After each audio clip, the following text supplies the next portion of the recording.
GamerSaver here. Welcome to the channel, everyone. On this channel we talk about all things life, investing, as well as full transparency of my financials. Every week I share a weekly update on my budget as well as any stock purchases and sells for the week. I will have a link to those spreadsheets down below. All I ask is that you drop a like on the video, it helps a lot. Now let's get into this. Today we're going to focus on a hot topic of renting versus buying and which one is better for you. It's no secret, it's gotten much harder to buy and own a home today. Only 28% of houses on the market today are affordable for the typical household. We're going to be getting into the stats, the costs, and the details to determine the affordability for your financial situation. A little bit about my story. I bought my first home 3 years ago with my girlfriend at the time. After a few months, things didn't work out, and I was going to be the one to move out and rent. And I found out that the average rent in my area was $1,275, and my mortgage payment at the time was $1,160. So I decided to keep the house and continue making the mortgage payments because I thought it would be cheaper.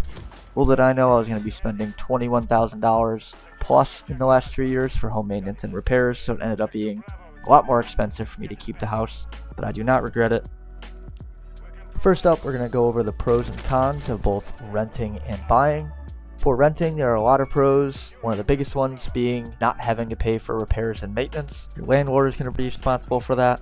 For example, for my home recently, I had my hot water heater practically explode and was blowing water all over the place. It's a completely unexpected expense of $1,300 and it was very stressful. Another pro of renting is you will have consistent payments. You're not going to have fluctuations for these repairs and maintenance. Like I just mentioned, it's going to be easier for you to budget your income and your expenses.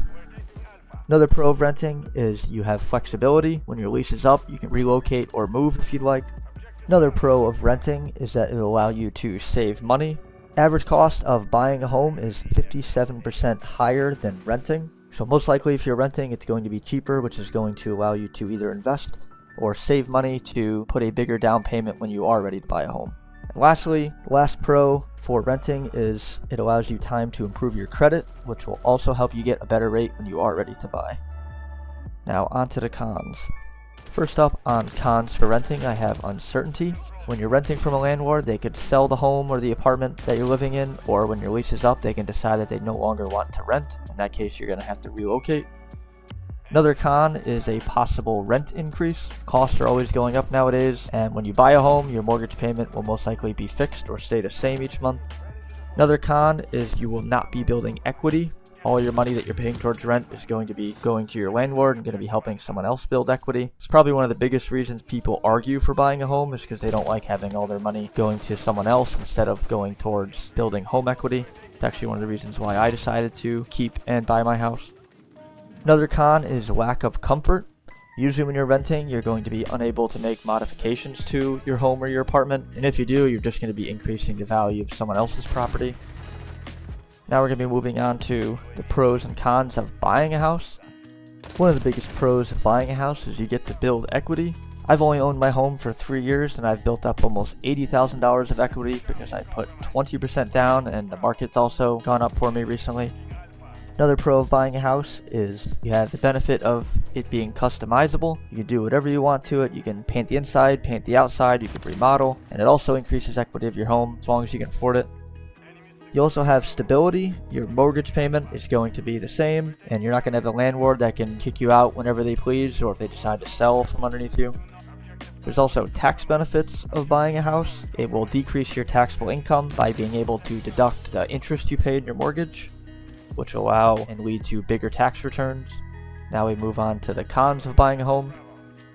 First, for cons of buying a home, I have closing costs. They are typically 2 to 5% of the purchase value of the home. I personally went with a no closing cost mortgage, which leads to a slightly higher interest rate, but I determined if you pay extra and you pay it off sooner, you will actually save a little bit in the long run from having to pay all those upfront closing costs. Another con is the risk of the market. If you don't put a lot down and the market goes down in the next few years, you could put yourself in a situation where if you need to sell, you won't have any equity in the home. Another con is probably actually the biggest one is home maintenance and expenses. I've learned this the hard way. I've spent $21,000+ on home maintenance the past 3 years. I spent $7,800 on a new roof, $3,200 on new flooring, which I installed myself. I spent $2,400 painting and remodeling the outside of my home, which I also did myself. I spent $500 on painting on the inside, $1,300 for the aforementioned hot water heater that broke on me, and $6,000 for a pellet stove installation, and lastly $400 for electrical work. I think these are all the costs that I can recall. These were not costs that I anticipated when I bought the home. This $21,600 of home maintenance that's costed me over the last 3 years comes out to an average of $600 a month. It's very important to consider this when you're buying a home and not just looking at the monthly interest and principal payment that you'll be paying.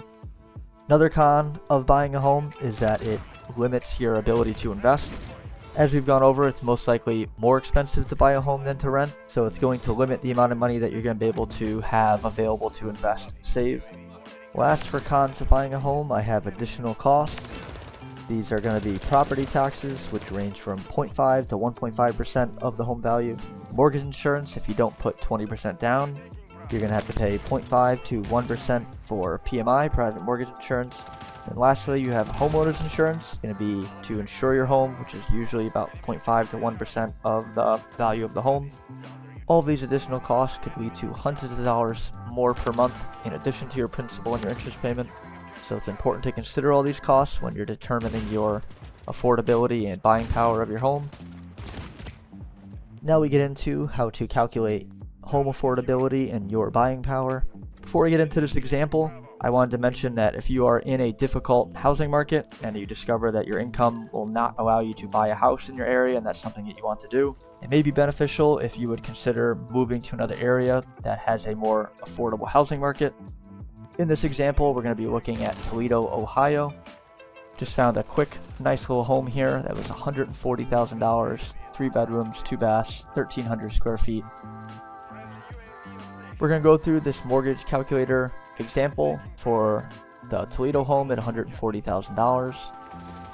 I always recommend putting 20% down to avoid paying private mortgage insurance, but for this example we're going to be using 5% down, which comes out to a down payment of about $7,000.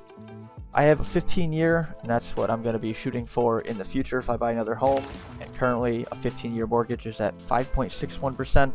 For this example, we're going to be using a 30-year loan term. At current rates is 6.04%, and I'm hopeful that throughout this current year interest rates will continue to go down. Let me move on to property tax.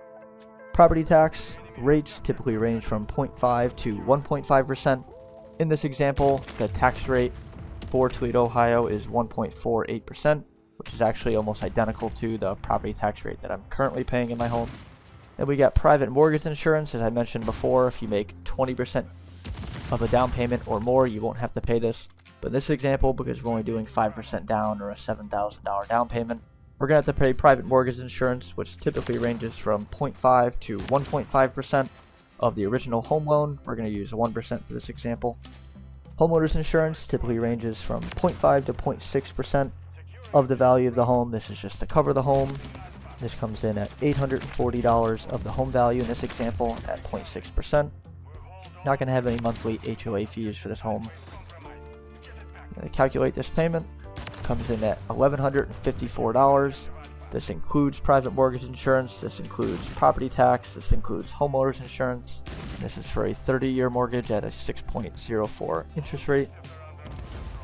When determining affordability and your buying power, and you've come to the conclusion of what your estimated payment will be, now this doesn't include for home repairs or maintenance, which is okay if you're within these guidelines. I got 3 guidelines here, ranging from best case to worst case scenario. Dave Ramsey suggests that your mortgage payment not be more than 25% of your take-home pay. In this example, your take-home pay per month, in order for your payment to be 25% or less, would have to be $4,616, or a gross salary of about $69,000. Second, we have 30% of your gross income. I personally wouldn't exceed this amount.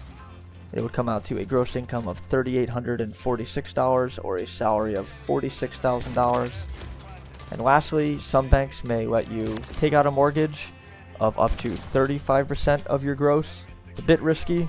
This comes out to a gross income monthly of $3,297 or an annual salary of $39,564, which comes out to less than $20 an hour. I made this example to kind of show that it's possible to still buy a home today if you are looking in the right area. So I personally don't think making less than $20 an hour is too difficult, but this does put you in a more risky situation.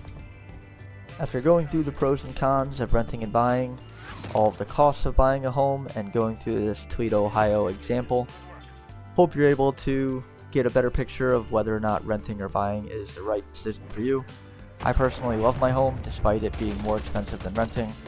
I love building equity, I feel like I'm getting ahead, and I love working on my house and making it nicer. If you have any comments, recommendations, or questions, drop them in the comments below. Follow along my weekly shorts of my weekly update on my budget and any stock purchases or sells for the week. Huge shout out to Hot Joe for his gameplay, and I will see you next time.